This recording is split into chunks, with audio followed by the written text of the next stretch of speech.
पहा, आज आपण पदावली या घटकाचा अभ्यास करणार आहोत। तर याच्या आधीच्या व्हिडिओमध्ये देखील आपण पदावलीवर गणित सोडवलेले आहेत, परंतु प्रत्यक्ष सोडवत असताना आपल्याला परीक्षेला पर्याय 4 दिले जातात आणि आपण जर एक जरी स्टेप आपली चुकली तरी आपलं काय होतं, उदाहरण चुकतं आणि त्या 4 पर्यायापैकी आपलं एक उत्तर आलं, खरं उत्तर वेगळंच राहतं आणि आपण ती चुकीची जे उत्तर असतं ते टिक मार्क करतो। म्हणजे येत असून फक्त काही गोंधळ किंवा घाई केल्यामुळे आपल्याला ते होतं।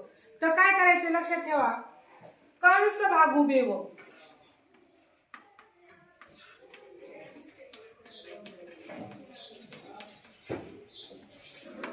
या ट्रिकचा आपल्याला उपयोग करायचा आहे। मग काही उदाहरणामध्ये कंस असेलच असं नाही, काही मध्ये कंस नसतो, तर मग भागू बेव। पण या ठिकाणी आपल्याला आता उदाहरण पहा, काय दिलेलं आहे, कंस आहे, 2 कंस आहेत।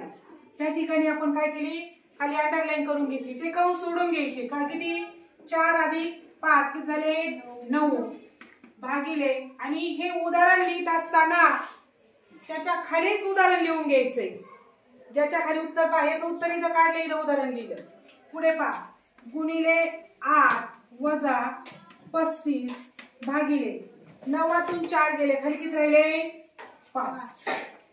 म्हणजे पहिली जी क्रिया आहे ती आपली संपलेली आहे, कंस सोडवण्याची। त्याच्यानंतर काय आहे आपलं, तर त्याच्यानंतर आहे म्हणजे भागाकार। आता भागाकार करून घ्यायचा। पहा, 2 ठिकाणी आपल्याला काय केलेलं आहे, भागाकार दिलेला आहे आणि या दोन्हींचा भागाकार 9 पाचे 45, उत्तर किती आलं, 5 गुणिले 8 वजा याचा भागाकार 7 पाचा 35, किती आलं, 7। आता त्याच्यानंतर काय करायचंय आपल्याला, भागाकार झाल्यावर गुणाकार करून घ्यायचा आहे। 8 पंचे 40 वजा 7, 40 मधून 7 गेले, खाली किती राहिले, 33, किती राहिले, 33। म्हणजे आपलं उत्तर या ठिकाणी किती आलेलं आहे, 33 हे उत्तर आलेलं आहे। फक्त स्टेप बाय स्टेप घेऊन किती मोठं उदाहरण असलं तरी तुमचं उत्तर चुकणार नाही।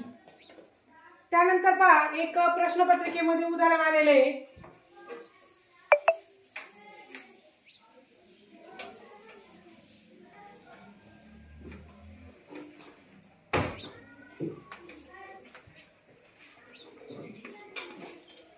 बारा वजा 10 भागिले 2 अधिक 3 गुणिले 6 बरोबर किती।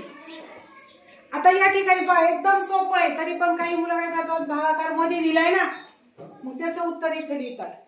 लिहिलंय की नाही, मग तसं करायचं नाही, कारण तुम्ही आपण नुसतं पोपटपंची सारखं कंस भागू बेव एवढी ट्रिकचं फक्त पाठांतर करायचं आणि त्याच्यामध्ये सोडवताना मात्र प्रत्यक्षात पुढं मागं लिहिलं, त्याची जागा जरी बदलली तरी तुमचं उत्तर चुकतं। पहा, आता या ठिकाणी काय करायचंय, काय आपलं कंस भागू बेव, मग कंस आहे का, नाही, लगेच पुढच्या याला जायचं, भागाकार।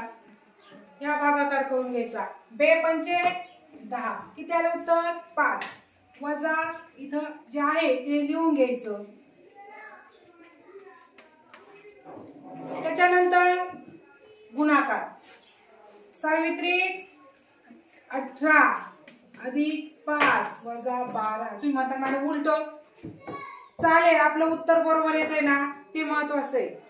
उत्तर क्रिया तुम्ही करत असताना उत्तर व्यवस्थित येणं, बरोबर येणं महत्वाचं आहे। आता काय करायचंय आपल्याला, पहा, या ठिकाणी आपण बेरीज आणि या ठिकाणी काय आहे, वजाबाकी। तुम्ही त्या ठिकाणी सांगितलंय, आता बेरीज वजाबाकी मध्ये एवढं लक्षात घ्यायचं की आता कशातून काही जरी केलं तरी उत्तर काय येणार आहे, सारखंच। मग सोपं पटकन आपल्याला फास्ट येण्यासाठी पटकन आपण करू शकतो। 12तून 5 गेले, खाली किती राहिले रे, 8, बरोबर आहे का, नाही, चुकतंय। मग अशी गडबड करते तू स्वरा, किती राहिले, 7 अधिक 8, 18 आणि 7 किती झाले, सांगा, 25।